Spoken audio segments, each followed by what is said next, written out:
24টি কেলেঙ্কারিতে bank থেকে লুট 92,000 কোটি টাকা, বলছে সিপিডি। সংস্কারে শক্তিশালী কমিশন গঠনের পরামর্শ। সংখ্যালঘুদের নিরাপত্তা নিশ্চিতের আশ্বাস স্বরাষ্ট্র উপদেষ্টার। আওয়ামী লীগের নতুন মুখ নিয়ে দল গোছানোর আহ্বান।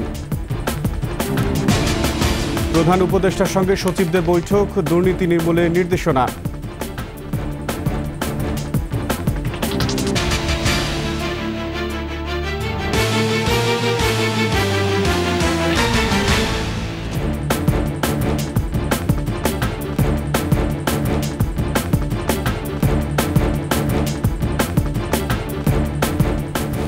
শুনছিলেন ফার্স্ট সিকিউরিটি ইসলামী ব্যাংক পিএলসির সংবাদ শিরোনাম। আমন্ত্রণ 21 দেশের সংবাদে। সঙ্গে আছি আমি আকবর হোসেন সুমন।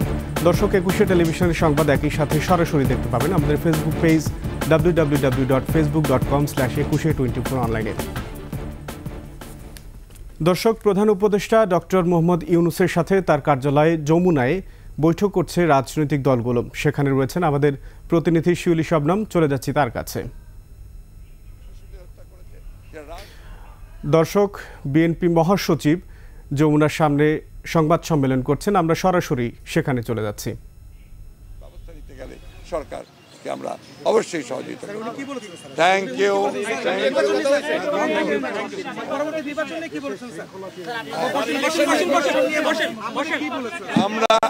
আমরা একটা কথা বলি, নির্বাচন নিয়ে আমরা কোনো কথা বলিনি, কারণ আমরা বলেছি যে আগেও বলছি, আপনাদেরকে জানেন যে তা একটা নির্দিষ্ট সময় লাগবেই এই আপনার নির্বাচনের জন্য উপযুক্ত পরিবেশ তৈরি করতে।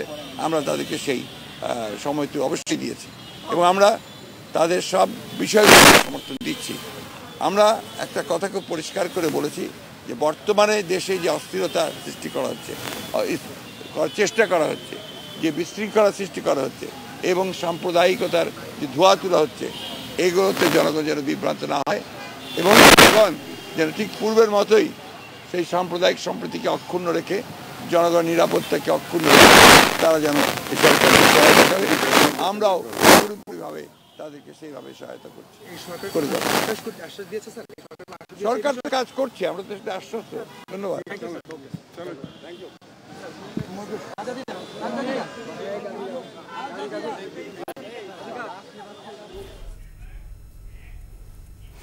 দর্শক, রাষ্ট্রীয় অতিথি ভবন পদ্মা যমুনার সামনে থেকে ব্রিফ করছিলেন বিএনপি মহাসচিব মির্জা ফখরুল ইসলাম আলমগীর। আমরা সেখান থেকে আবার ফিরছি স্টুডিওতে। 2008 থেকে 23 সাল পর্যন্ত শুধু 24টি কেলেঙ্কারির মাধ্যমে ব্যাংক থেকে 92,000 কোটি টাকার বেশি লুটপাট করা হয়েছে বলে জানিয়েছে বেসরকারি গবেষণা প্রতিষ্ঠান সিপিডি। ব্যাংক খাতের সংস্কারে স্বাধীন ও শক্তিশালী কমিশন গঠনের দাবি জানিয়েছে সংস্থাটি। সিপিডি বলছে, এ খাতে এত লুটপাট হয়েছে যে এখন নতুন করে ঢেলে সাজানোর কোনো বিকল্প নেই। মেহেদী হাসানের রিপোর্ট। ব্যাংকিং খাতের সুশাসন ফিরিয়ে আনতে করণীয় কি তা পর্যালোচনা করতেই সেন্টার ফর পলিসি ডায়ালগ সিপিডির সংবাদ সম্মেলন। প্রতিষ্ঠানটি বলছে, এ খাত এখন একটি সুবিধাভোগী গোষ্ঠীর হাতে চলে গেছে। ব্যাংকের জন্য প্রয়োজনীয় আইন থাকলেও কেন্দ্রীয় ব্যাংকের স্বাধীনতা বলতে কার্যত কিছু নেই। পরিবর্তন করে সেগুলোকে আরেকবার সিপিডির মতে ব্যাংকগুলোকে শক্তিশালী করতে হবে, স্বাধীনতা সমুন্নত রাখতে হবে, তথ্যের সত্যতা ও সহজলভ্যতা নিশ্চিত করতে হবে, আইনি জটিলতায় আটকে থাকা খেলাপি ঋণের মামলাগুলো দ্রুত নিষ্পত্তির পরামর্শ সিপিডির।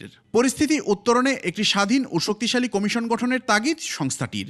শ্বেতপত্র প্রকাশ করতে হবে, হোয়াইট পেপার। হোয়াইট পেপারের অর্থ হলো যে যেসব দুর্নীতি ইত্যাদি হয়েছে সেই সব দুর্নীতির কার্যকারণ কি, কারা এগুলো করেছে।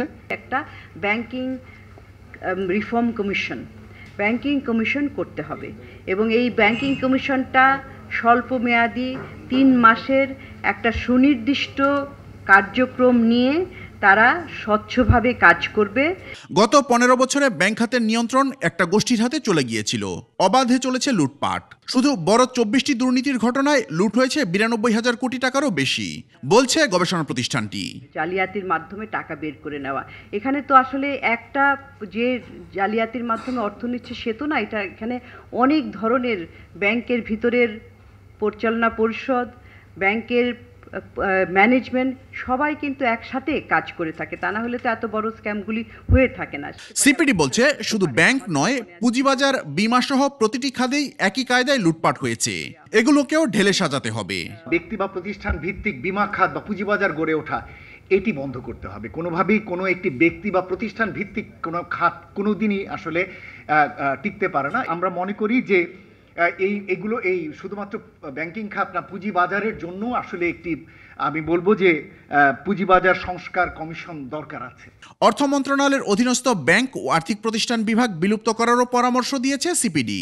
তৈরি করে সেগুলোকে। মেহেদী হাসান, 21 টেলিভিশন, ঢাকা। সাবেক প্রধানমন্ত্রী শেখ হাসিনাকে কেউ দেশ থেকে বের হতে দেয়নি, তিনি স্বেচ্ছায় চলে গেছেন। দেশকে অরাজকতার মধ্যে না ফেলে নতুন নেতৃত্ব নিয়ে দল গুছিয়ে নির্বাচনে আসার আহ্বান জানিয়েছেন স্বরাষ্ট্র উপদেষ্টা। দুপুরে সচিবালয়ে সাংবাদিকদের সঙ্গে মত বিনিময়ের সময় স্বরাষ্ট্র উপদেষ্টা এম সাখাওয়াত বলেন, অভ্যুত্থান পরবর্তী সংখ্যালঘুদের উপর যে ধরনের সহিংসতার প্রচারণা চলছে সরকার তা পর্যবেক্ষণ করছে। সনাতন ধর্মাবলম্বীদের দাবিগুলো সরকার গুরুত্বের সঙ্গে বিবেচনা করবে। তাদের নিরাপত্তা নিশ্চিতের আশ্বাস দেন তিনি। তবে সংখ্যালঘু নিপীড়ন ইস্যুকে কেন্দ্র করে অরাজক পরিস্থিতি সৃষ্টি না করে আওয়ামী লীগের নতুন নেতৃত্বে নির্বাচনের প্রস্তুতি নেওয়ার আহ্বান জানান স্বরাষ্ট্র উপদেষ্টা।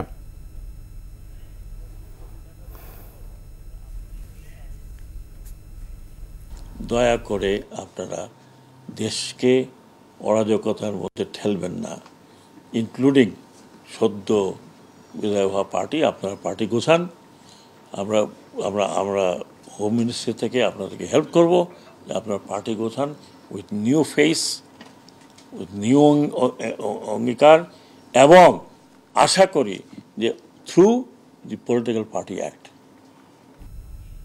এর আগে আইনশৃঙ্খলা রক্ষা বাহিনী থেকে লুট হওয়া অনুমোদনহীন অস্ত্র 7 দিনের মধ্যে ফেরত দেওয়ার আলটিমেটাম দিয়েছেন স্বরাষ্ট্র উপদেষ্টা এম সাখাওয়াত হোসেন। আওয়ামী লীগকে পাল্টা অভ্যুত্থানের চিন্তা বাদ দিয়ে সুষ্ঠু রাজনীতির ধারায় ফিরে আসার আহ্বান জানান স্বরাষ্ট্র উপদেষ্টা। মানিক শিকদারের রিপোর্ট।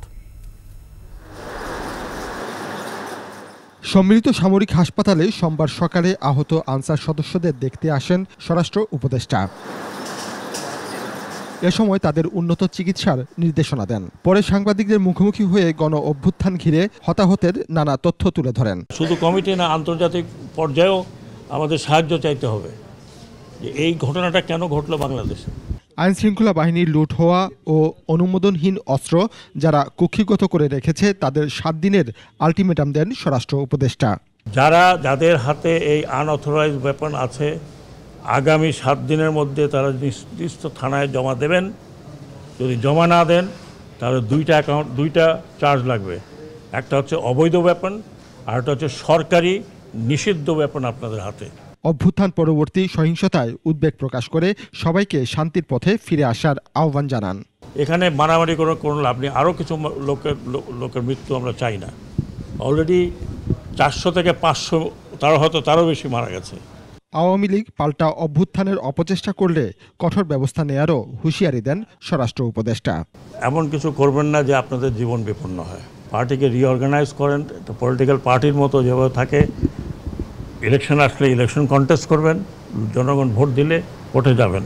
তারুণ্যের শক্তিতে নতুন বাংলাদেশ বিনির্মাণে সবাইকে সহযোগিতার আহ্বান জানান ব্রিগেডিয়ার জেনারেল অবসরপ্রাপ্ত এম সাখাওয়াত হোসেন। দয়া করে দেশটাকে স্বাধীন রাখেন। মানিক শিকদার, 21 টেলিভিশন, ঢাকা। সরকারের সচিব ও বিভিন্ন বিভাগের প্রধানের সঙ্গে বৈঠক করেছেন প্রধান উপদেষ্টা ডক্টর মোহাম্মদ ইউনূস। রাষ্ট্রীয় অতিথি ভবন যমুনায় এ বৈঠক অনুষ্ঠিত হয়। বৈঠকে 25 সচিব ও বিভাগের প্রধানরা উপস্থিত ছিলেন। এ সময় বিভিন্ন মন্ত্রণালয়ের কার্যাবলী সম্পর্কে প্রধান উপদেষ্টাকে অবহিত করেন সচিবরা। বৈঠকে প্রধান উপদেষ্টা দুর্নীতি প্রতিরোধে করণীয় সম্পর্কে দিক নির্দেশনা দেন। সততা ও নিষ্ঠার সঙ্গে প্রশাসনকে দায়িত্ব পালনের আহ্বান জানান তিনি।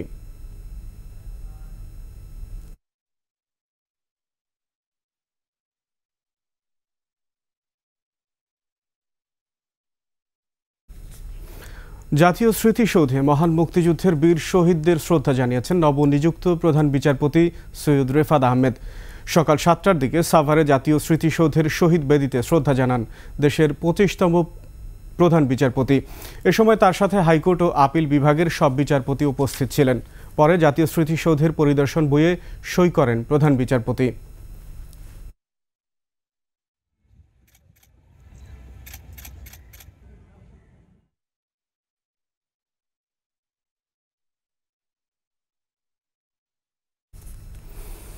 ছাত্র জনতার সীমাহীন আত্মত্যাগ, মহাজাগরণ ও অভ্যুত্থানের মাধ্যমে অর্জিত স্বাধীনতা এসেছে বলে মন্তব্য করেছেন প্রধান বিচারপতি সৈয়দ রেফাত আহমেদ। সকালে প্রধান বিচারপতির ইজলাসে সংবর্ধনা অনুষ্ঠানে আরও বলেন, অর্পিত দায়িত্ব পালন করবেন সততা, দক্ষতা ও নিষ্ঠার সঙ্গে। এর আগে প্রধান বিচারপতিকে অ্যাটর্নি জেনারেল ও সুপ্রিম কোর্ট আইনজীবী সমিতির সংবর্ধনা জানানো হয়। প্রধান বিচারপতি সৈয়দ রেফাত আহমেদ ও আপিল বিভাগের বিচারপতি আশফাকুল ইসলাম এ সময় ইজলাসে উপস্থিত ছিলেন। সংবর্ধনা অনুষ্ঠানের শুরুতে আপিল বিভাগ ও হাইকোর্ট বিভাগের বিচারপতিরা আন্দোলনে নিহত শিক্ষার্থীদের স্মরণে 1 মিনিট নীরবতা পালন করেন। 21-এর সংবাদে নিচ্ছি বিরতি। যখন ফিরছি তখন অন্যান্য খবরের সঙ্গে আরও থাকছে। অন্তর্বর্তী সরকারকে ব্যর্থ করতে প্রোপাগান্ডা চালানো হচ্ছে বললেন ফখরুল, ষড়যন্ত্র রুখে দেওয়ার আহ্বান। হিলি স্থল বন্দর দিয়ে পেঁয়াজের আমদানি বেড়েছে, কমছে দাম।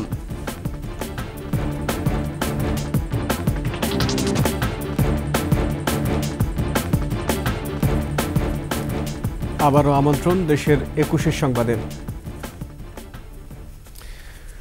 ষড়যন্ত্রকারীদের যে কোনো চক্রান্ত জনগণ রুখে দেবে বলে মন্তব্য করেছেন বিএনপি মহাসচিব মির্জা ফখরুল ইসলাম আলমগীর।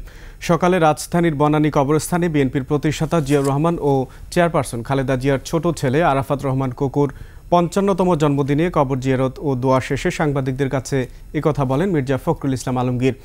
এ সময় আরও বলেন, ভারতীয় কিছু গণমাধ্যম ছাত্র জনতার ঐতিহাসিক বিজয় ও অন্তর্বর্তী সরকারকে ব্যর্থ করে দিতে মিথ্যা বানোয়াট প্রোপাগান্ডা চালাচ্ছে। বিদায়ী সরকারের লোকেরা জনগণকে বিভ্রান্ত করার চেষ্টা করছে বলেও অভিযোগ করেন মির্জা ফখরুল। অন্তর্বর্তী সরকারকে অতি দ্রুত নিরপেক্ষ নির্বাচনের ক্ষেত্র তৈরি করারও আহ্বান জানান বিএনপি মহাসচিব। এটা হচ্ছে আপনার ফেক প্রোপাগান্ডা, বাংলাদেশের গণজাগরণকে, এই অভ্যুত্থানকে নস্যাৎ করার জন্য, তাকে ব্যর্থ করার জন্য এবং এই নতুন গঠিত যে সরকার, ইন্টারিম গভর্নমেন্ট, তাকে ব্যর্থ করার জন্য তারা এই মিথ্যা বানোয়াট ভিত্তিহীন প্রোপাগান্ডা চালাচ্ছে। তবে আমার বিশ্বাস বাংলাদেশের মানুষ এবং বিশ্ব জনমত তারা কেউ এটাতে বিশ্বাস করবেন না। ইন্টারিম গভর্নমেন্টকে যে অতি দ্রুত নির্বাচনের জন্য একটা ক্ষেত্র তৈরি করা এবং সমস্ত বিপদগুলোকে কাটিয়ে সত্যিকার অর্থেই একটা মুক্ত বাংলাদেশ নির্মাণ করার জন্য যত তাড়াতাড়ি সম্ভব তারা একটা নির্বাচনের ব্যবস্থা করবেন।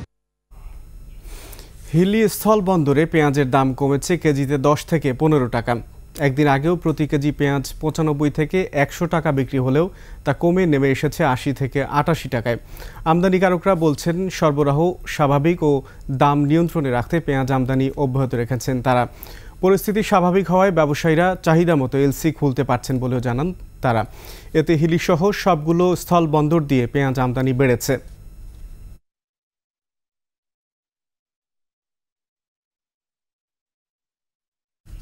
চট্টগ্রাম বন্দরে কন্টেইনার জট বেড়েছে। বন্দর কর্তৃপক্ষ জানান, সাম্প্রতিক পরিস্থিতির কারণে বন্দর এবং বেসরকারি কন্টেইনার ডিপো থেকে ডেলিভারি কমে যাওয়ার বন্দরে এই জট দেখা দিয়েছে। প্রায় 53,000 ধারণ ক্ষমতা সম্পন্ন বন্দর ইয়ার্ডে 44,000-এর বেশি কন্টেইনার খালাসের অপেক্ষায় রয়েছে। এর বাইরে বন্দর কেন্দ্রিক 19টি বেসরকারি কন্টেইনার ডিপোতে ছিল 22,000-এর বেশি কন্টেইনার। এর মধ্যে আমদানি পণ্যবাহী কন্টেইনার রয়েছে 13,515টি এবং রপ্তানি পণ্যবাহী কন্টেইনার রয়েছে 8,888টি। এদিকে দ্রুত ডেলিভারি দিতে বন্দর কর্তৃপক্ষকে আরও সক্রিয় হওয়ার কথা বলছেন আমদানি রপ্তানি প্রক্রিয়ার সাথে যুক্তরা। যে প্রায় 43,000-এর উপরে কন্টেনার জমে গেছে, এই কন্টেনারের স্তূপগুলো যদি কোনো কারণে ডেলিভারি যদি সঠিকভাবে যদি দ্রুত যদি চালু না হয়, তাহলে কিন্তু চট্টগ্রাম বন্দর এক সময় কিন্তু তার যে ধারণ ক্ষমতা তার বাইরে চলে গেলে কিন্তু বন্দরের কার্যক্রম বিঘ্ন ঘটার সম্ভাবনা আছে। সারা দেশের থানাগুলোতে পুরোদমে কার্যক্রম শুরু করেছে পুলিশ সদস্যরা। ট্রাফিক নিয়ন্ত্রণে আগের মতো কাজ করছেন সড়কে। সকাল থেকে কুমিল্লার 18টি থানায় স্বল্প পরিসরে শুরু হয়েছে পুলিশের কার্যক্রম। এদিকে গাজীপুর মহাসড়কে ট্রাফিক নিয়ন্ত্রণে ফিরেছে পুলিশ সদস্যরা।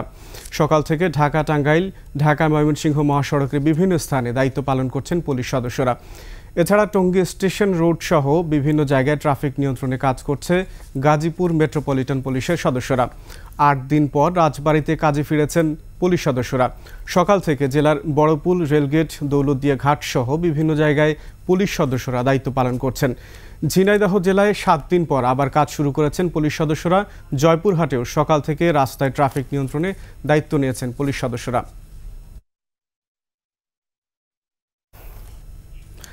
অবশেষে পদত্যাগ করেছেন চট্টগ্রাম বিশ্ববিদ্যালয়ের উপাচার্য প্রফেসর ডক্টর আবু তাহের।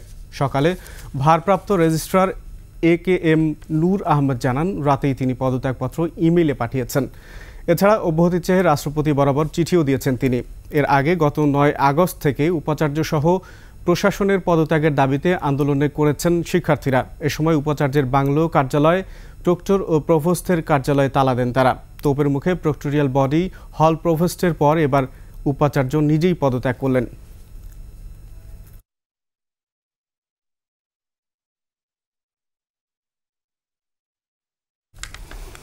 বান্দরবান পার্বত্য জেলা পরিষদের চেয়ারম্যান ও সদস্যদের অপসারণের দাবিতে ধর্মঘট করছে বান্দরবান সচেতন নাগরিক সমাজ। সকালে মেঘলা এলাকার বান্দরবান পার্বত্য জেলা পরিষদের প্রবেশ পথে অবস্থান ধর্মঘট পালন করেন তারা। এ সময় সকল কর্মকর্তা ও কর্মচারীদের বের করে মূল ফটকে তালা দেয় আন্দোলনকারীরা। তারা বলেন, দীর্ঘদিন ধরে জেলা পরিষদের দুর্নীতিবাজ চেয়ারম্যান ও সদস্যদের যোগসাজশে বৈষম্যমূলক নিয়োগসহ ভুয়া প্রকল্প বানিয়ে সরকারি টাকা আত্মসাৎ করছিলেন। তাই স্থানীয় সচেতন নাগরিকরা তাদের আর চায় না। এদিকে নতুন বাংলাদেশ বিনির্মাণে তারুণ্যের আশা আকাঙ্ক্ষার কার্যকর প্রতিফলন চাই স্লোগানে খাগড়াছড়িতে মানববন্ধন করেছে সচেতন নাগরিক কমিটি। এতে বক্তারা দেশকে দুর্নীতি ও বৈষম্যহীন করতে শিক্ষার্থীদের পাশাপাশি সকলকে এগিয়ে আসার আহ্বান জানান।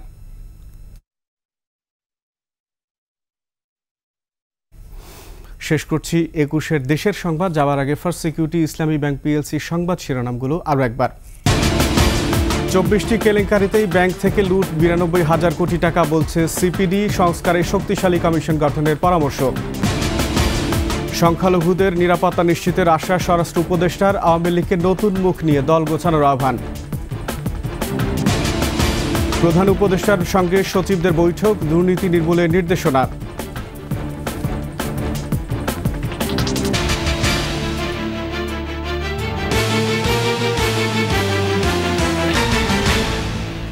সর্বশেষ সংবাদ জানাতে ডায়াল করুন 2021 নম্বরে, আর ভিজিট করুন 21-tv.com এই ওয়েবসাইটে। এছাড়া ফেসবুকে ভিজিট করতে পারেন www.facebook.com/2124 অনলাইনে। এতক্ষণ সাথে থাকার জন্য ধন্যবাদ। পরবর্তী সংবাদ 6টা 55 মিনিটে দেখার আমন্ত্রণ রইল। 21-এর সাথেই থাকুন।